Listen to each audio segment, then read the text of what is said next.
안녕하세요. 네, 합격의 법학원에서 상황 판단 담당하고 있는 박어령입니다. 합격의 법학원의 상황 판단 말고 이제 피셋의 언어 논리, 자료 해석까지 해서 총 3김 2박 선생님이 계신데요. 그 중에 두 번째 박을 맡고 있는 박어령입니다. 지금 이 설명회가 거의 2시간 가까이 이제 진행되다 보니까 여러분들 많이 피곤하실 것 같고, 이미 상황 판단과 관련돼서는 앞에서 저보다 훨씬 더 잘생기시고 등발도 좋으시고 목소리도 사근사근 좋으신 우리 김지영 선생님께서 대략적인 융가, 어떤 유형들이 나오고 그 다음에 어떤 방법으로 전략적으로 여러분들이 공부를 하셔야 되는지 말씀을 많이 잘 해주셨을 거라고 생각합니다. 그래서 저는 똑같은 내용을 또 반복하는 것은 상황 판단, 지금 이제 두 번째 제가 이제 설명을 드리는 거기 때문에 그 강사마다 유형 분류의 책이나 이런 것들은 좀 다를 수 있겠지만 겹치는 부분들이 좀 많습니다. 그렇기 때문에 저는 지금 현재 제가 3월 26일에 기출해설 특강을 진행을 했었는데요. 그 기출해설 특강 끝나고 나서 몇 분께서 오셔가지고 좀 긴박하게 상담을 요청하셔서 그 상담을 하면서 제가 느꼈었던 바 중심으로 좀 말씀을 드릴까 합니다. 제가 이와 같은 말씀을 드리면서 이제 필요한 어떤 그런 문항과 관련된 패턴들은 좀 설명을 드릴 건데, 해설 강의가 끝나자마자 몇 분이 오셔가지고 이런 말씀들을 하셨습니다.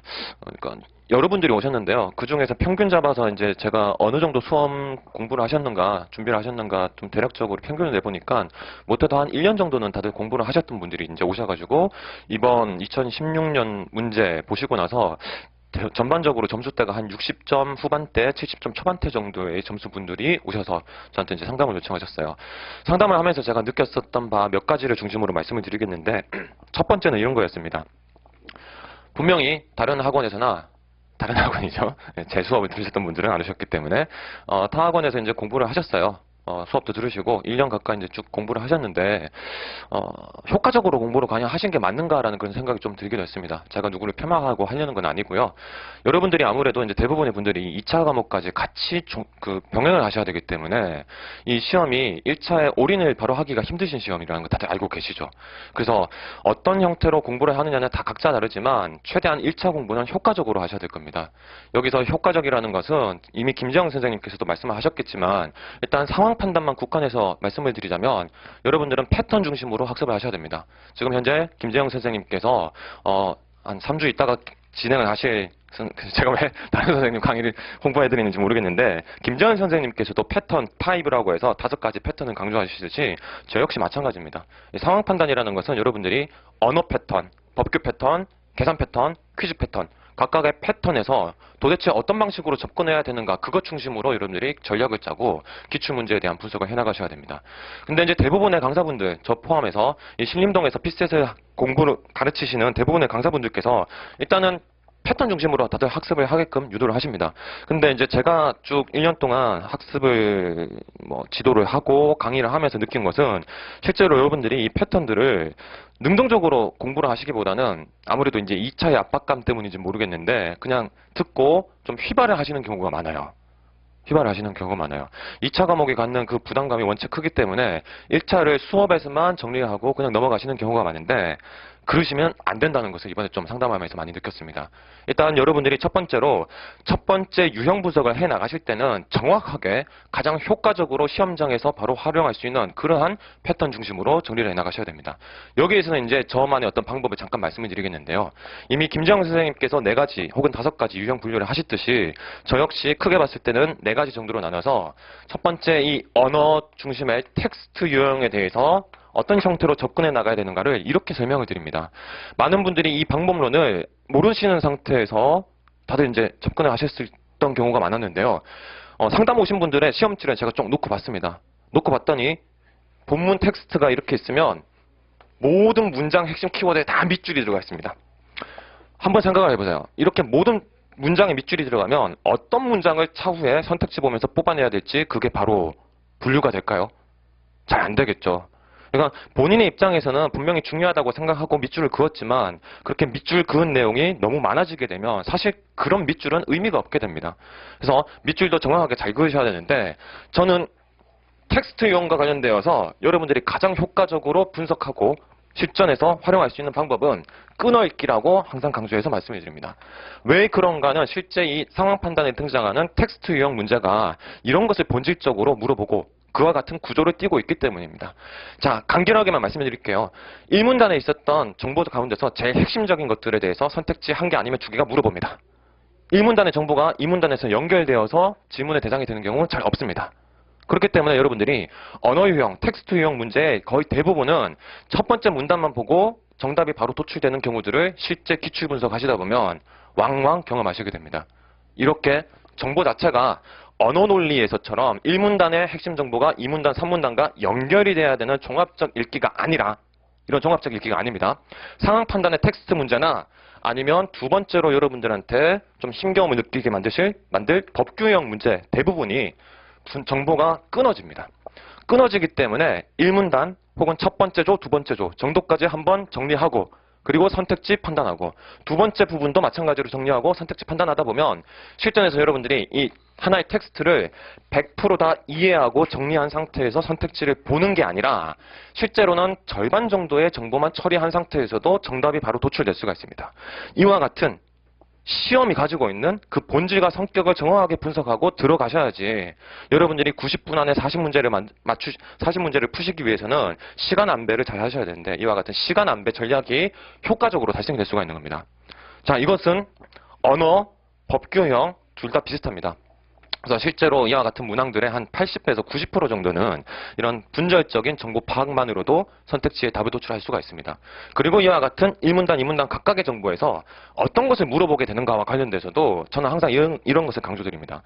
여러분들, 이 글들을 한번 읽어보셨죠? 대부분의 분들이 아까 두 번째 등장하셨던 김용훈 선생님께 잠깐 여쭤봤는데 이번에 시험 보신 분들 대부분이시라고 제가 들었습니다. 시험 경험하셨기 때문에 이제 어떤 문제가 등장했는지는 다들 아실 거예요. 그렇죠?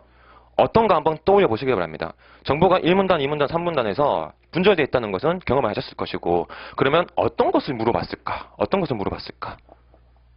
자, 어떤 글이 있습니다. 이 글에서 어떤 제도를 설명한다고 치겠습니다. 이 제도가 가지고 있는 어떤 목적, 취지, 아주 좋은 말이지만 이런 거 물어봤는지 한번 기억을 떠올려 보세요. 질문 안 던집니다. 어떤 것을 질문을 던지는지 그 타겟 지점을 정확하게 읽고 들어가셔야 되는 겁니다. 그렇게 큰 프레임 틀을 잡아놓은 상태에서 여러분들이 실제 기출문제들을 하나씩 정복해 나가셔야지 이것을 어떤 방향성 없이 그냥 이번 연도 2015년도 정복했어. 2016년도 정복했어. 그전 연도 거 정복했어. 연도별로 이렇게 분석하시는 게 아니에요. 각각의 유형에 있어서 도대체 뭘 문제로 만드는가 그 지점을 정확하게 설정하고 들어가야 되는데 비교되고 있는 정보가 등장했을 때 질문을 던집니다. 시대적으로 변화된 지점이 발생했을 때 질문을 던집니다. 그와 같은 것들에 눈이 딱 트인 상태에서 선택지들을 보시게 되면 아까 제가 말씀드렸었던 1문단만 보고도 도대체 뭘 물어볼까가 구도가 잡힌 상태에서 바로 선택지에 가서 해당하는 정보를 찾고 선택지 2개만 보고도 정답을 도출하고 다음 문제로 넘어갈 수가 있게 됩니다. 그러면 실제로 여러분들이 주변에서 많이 들으시죠. 피셋형 인간이니 아니면 이 적성시험에 되게 능동적으로 적응이 잘 되시는 분들이 있잖아요. 이런 분들이 실제로 이와 같은 프레임을 잘 짜주시고 아니면 평소부터 그와 같은 틀이 잘 갖춰져 계시기 때문에 이것을 누군가가 알려주지 않더라도 그냥 평소 그 습관대로 하면 점수가 잘 나왔던 겁니다. 근데 제가 이제 경험을 해보니 실제 이와 같은 피셋형 인간분들이 이런 프레임을 잘 가지고 계신 거예요. 모든 정보를 다 처리하지 않아요. 효과적으로 처리합니다. 그렇기 때문에 제한된 시간 내에 높은 점수를 받을 수가 있는 그런 전략을 취하실 수가 있게 되는 것이죠. 언어 유형, 텍스트 유형, 그 다음 법규 유형 이와 같은 분절적인 정보 이건 제가 이제 이거 깊게 들어가서 말씀드리려는 바는 아닙니다. 이와 같은 각각의 문항 유형별로 여러분들이 실제로 시험장에서 문제를 빨리 풀기 위해서 필요한 그런 전략을 정확하게 알고 그 전략에 맞춰서 기출문제들을 하나씩 정복하고 분류를 하고 하셨어야 된다는 겁니다. 그래서 이와 같은 것들이 단순히 이제 수업을 듣고 하는 것만으로 제대로 되지는 않을 것 같아요. 어떤 방향을 정확하게 가르쳐주는 선생님이 계실 수도 있고 그와 같은 것들이 좀 미진한 부분이 있을 수도 있을 것인데 여러분들은 확실하게 제대로 유형 분석을 하면서 이 상황 판단뿐만 아니라 언어 논리, 자료 해석까지 유형에 맞춰서 각각의 유형에 등장하는 패턴에 입각해서 학습을 해나가셔야 됩니다. 자, 그러면 이와 같은 이제 길을 어느 정도 이제 확실하게 정리를 하셨죠. 그런데 그렇게 길을 안다는 것만으로 여러분들이 실전에서 고득점을 맞기는 어렵습니다. 왜냐하면 이 상황 판단은 시험 보셔서 아시겠지만 이렇게 쉽게 접근할 수 있는 언어 유형이나 법규 유형 문제만 등장하는 게 아니라 여러분들이 아무래도 대부분 수에 약하시기 때문에 계산, 도표 해석 아니면 퀴즈형 문제에서 일단 큰 시련을 겪게 되실 겁니다. 제가 이제 그 상담을 오신 분들께 여쭤봤어요. 일단 이와 같은 것들은 그분들도 제가 말씀을 드리니까 그동안 내가 독해 방식이나 이런 것들이 좀 제대로 정립이 안 됐었던 것 같다. 그래서 지금부터 앞으로 한 1년 가까이 시간이 남아있기 때문에 전반 부분에서는 이 유형의 문제들을 읽어나가는 그런 독해 훈련을 빨리 하시고 그 다음 단계에서 이제 뭘 하셔야 되는가? 퀴즈나 계산 문제에 대해서 정복을 해나가셔야 되는데 이 문제들은 실제로 여러분들이 이제 풀어보셔서 아시겠지만 많이 어렵습니다. 그러면 어떻게 전략을 짜셔야 될 것인가? 사실 사람에 따라서 다 이제 케이스가 다르지만요. 퀴즈도 마찬가지예요. 일단 퀴즈 안에 등장하는 각각의 유형을 일단 여러분들이 정복을 하셔야 되는데 제가 실제로 그와 같은 유형 분류가 되신 분들한테서도 점수가 높게 안 나오는 것을 많이 봤어요. 왜 그런가를 봤더니 복습을 잘 못하셨습니다. 복습. 이 복습이 갖는 의미가 사실 제로 베이스에서 시작하는 그런 법학 지식을 측정하는 그런 시험과 이 적성 시험이 요구하는 그 복습이 좀 다른 것 같아요. 여러분들 혹시 이제 사법시험 공부나 노무사 공부 다른 시험 혹시 경험하시다가 오신 분들 계신지 모르겠는데요. 그 시험들은 그 해당 영역에 어떤 사전적인 지식이 없었던 분들이라면 다 제로 베이스에서 시작해서 정보를 지식을 하나씩 누적해 나가게 되죠. 누적해 나가기 때문에 실제로 이 누적의 정도에 의해서 결과가 나타나게 됩니다. 결과 차이가 발생하게 됩니다. 그렇죠? 근데 이 적성시험이라는 것은 처음에 여러분들이 어느 정도의 베이스가 있어요. 다 독해 실력 있으시고 사칙연산 계산도 하실 수가 있기 때문에. 근데 이와 같은 것들이 이제 복습을 통해서 뭘 정리하셔야 되는가? 실제 여러분들이 수업을 통해서 어떤 문제를 같이 풉니다. 선생님이 알려주시는 그 방법에 따라서. 근데 이게 그냥 수업 들을 때는 다 내 것이 된 것 같지만 2차 공부를 하시다 보니까 이 문제들을 다시 리뷰해보고 내 스스로의 힘으로 경우의 수도 나누어보고 하는 그런 능동적인 복습을 잘 못하시는 분들의 경우에 있어서 실제로 퀴즈 문제나 계산 문제에 대한 두려움이 끝까지 남아 계셨어요. 여러분 제가 이미 김재영 선생님께서 대략적인 그런 틀 다 말씀을 해주셨기 때문에 그 부분까지 다 말씀 안 드리겠습니다. 경우의 수 뭔지 다 이미 들으셨죠? 경우의 수와 관련된 거. 퀴즈 문제에서나 계산형 문제에서 경우의 수를 많이 나누게 되는데요. 경우의 수를 여러분들이 어떤 것이다 다 아실 거예요. 이제는 시험도 보셨기 때문에. 근데 실제 시험에 여러분들이 이제 새로 시험에 들어가셔가지고 시험장 들어가셔가지고 점수가 안 나오는 이유는 경우의 수가 중요하다는 거, 경우의 수를 나눠야 된다는 것을 아는데 실제로 안 나눠 보셨어요. 상담을 해보니까. 많은 분들이 뭔지는 알아요. 뭔지는 아는데 근데 내가 직접 경우의 수를 끝까지 나눠보고 그 중간에 시행착오도 겪어보고 하면서 내가 이와 같은 방식으로 접근하면 안 되는구나. 좀 더 효과적으로 경우의 수를 나누는 그런 패턴을 익혀서 이것을 시험장에 가서도 써먹어야 되겠구나. 그와 같은 자가 진단, 자가 점검 그 과정을 안 겪으신 분들일수록 실전에 들어가게 되면 위축됩니다. 위축됩니다. 그래서 제가 말씀드리는 바 두 번째는 이겁니다. 정확한 유형 분석, 각각의 유형에 입각한 문제 해결의 틀을 익히시는 거, 이게 1차적으로 여러분들이 기출을 분석하시면서 하셔야 될 작업이고, 두 번째는 시간이 참 안 나겠지만 복습을 꾸준히 하셔야 됩니다. 복습하실 때 제가 강조드리고 싶은 바는 어차피 이 언어나 법규형 문제는 여러분들이 좀 짧은 시간 안에 전략적으로 고득점을 받으실 수가 있습니다. 문제가 되는 것은 올해도 여러분들이 겪으셨겠지만 퀴즈죠. 퀴즈 문제 중에서 경우의 수를 여러분들이 직접 기출문제든 아니면 모의고사 문제든 경우의 수를 여러분들 스스로의 힘으로 재구성을 하고 그 길을 시행착오를 여러 번 겪으면서 직접 걸어 나가 보셔야지. 그래야 그게 여러분들한테 실전에 갔을 때, 시험장에 들어갔을 때 이 문제 넘기지 말고 내가 한번 풀 수 있겠구나. 그 자신감을 만들어줍니다.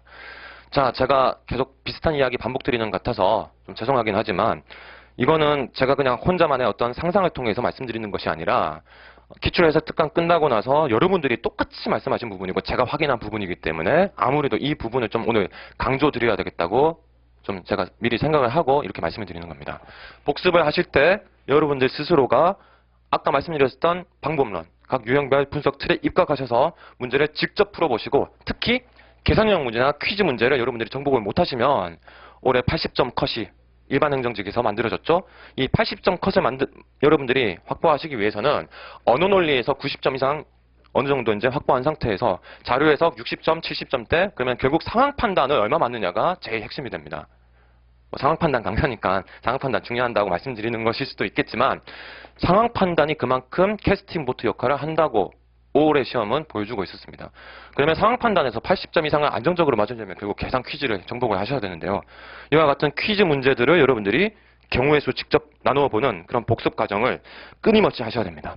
자, 추상적이죠. 추상적일 수밖에 없기는 한데 이 퀴즈와 관련된 경우의 수 나누는 방식은 제가 자료를 통해서 여러분들께 말씀을 드렸습니다. 실제로 이제 오늘 두 가지 자료가 나갔죠. 첫 번째는 상황 판단 김지영 선생님께서 주신 자료와 그 다음에 제가 제공해드린 자료 두 가지가 있는데 이 자료를 보시면 올해 시험 문제의 해설 부분까지 이제 포함이 되어 있기 때문에 실제로 여러분들이 이 후반부에 실려 있는 두 문항, 이 두 문항을 여러분들 스스로의 힘으로 경우의 수를 직접 나눠보고 각각의 경우에서 어떤 조건들에 따라서 그 각 모든 경우들이 다 적용이 되는가 아니면 중간에 어떤 것들은 폐기가 돼야 되는가 이런 시행착오를 직접 겪어보셔야 됩니다. 자, 제가 뭐 길게 말씀을 드리려고도 생각했었는데 오늘 설명에는 아무래도 이 상황 판단이 두 분이나 저까지 포함해서 이제 두 명이나 이제 말씀을 드리는 거기 때문에 좀 짧게 여러분들 지금 3시부터 시작해가지고 3시 반부터 시작해서 좀 길게 지금 수업 계속 설명을 들으셨기 때문에 저는 이 정도에서 마무리를 하려고 합니다. 제가 더 드릴 말씀도 있지만 아무래도 여러분들 각각이 가지고 계신 어떤 방향 설정 혹은 고민 지점이 다 다르기 때문에 가능하시다면 이 설명이 끝나고 나서 제가 1층에 계속 대기하고 있을 거니까 1층에 오셔가지고 저한테 직접 여러분들이 지금까지 어떤 형태로 공부하셨는가 혹은 아직 공부를 안 하신 상태시라면 어떤 방향성을 잡고 공부를 해나가면 좋을 것 같은가 그런 것들을 저한테 이제 개별적으로 이제 질문하시면 성심성의껏 다 답변해 드리도록 하겠습니다. 자, 설명에 제가 이렇게 이 길게 설명을 드리지 않는다고 해가지고 뭐 이제 준비를 뭐 소홀하게 했다 이렇게 생각하지 마시고요. 혹시 상황 판단과 관련돼서 더 궁금하신 사항이 있으시면요. 저희 합격의 법학원 홈페이지에 5급 공채 영역이 있습니다. 5급 공채 영역의 동영상에 공개 특강으로 제가 3차 설명회 때 말씀드린 부분이 있습니다. 약 40분 가까이 설명을 드렸는데 언어 논리와 상황 판단 전반에 대해서 이와 같은 패턴이 실제로 뭘 물어보는가와 관련돼서는 그 영상 공개 강의이기 때문에 참조해 보시면 도움이 되실 겁니다. 저는 이 정도로 마무리 짓겠습니다. 여러분 복습 꼭 하셔야 됩니다. 시간 안 나시겠지만 그리고 실제로 가시밭길처럼 보이더라도 여러분들이 계산 끝까지 해보시고 그 다음에 경우의 수 직접 다 나누어서 시행착오 겪어서 두려움을 없애셔야 됩니다. 없애셔야 돼요. 그래야 상황 판단에서 80점 이상의 점수를 받기 위한 퀴즈 문제와 계산 문제에 대한 정복이 가능해집니다. 여러 수험생들로부터 직접적으로 전해 듣고 제가 느낀 바이기 때문에 아마 여러분들한테도 똑같이 해당되지 않을까 싶습니다. 저는 이상으로 마무리를 짓겠습니다. 다들 고생 많으셨습니다.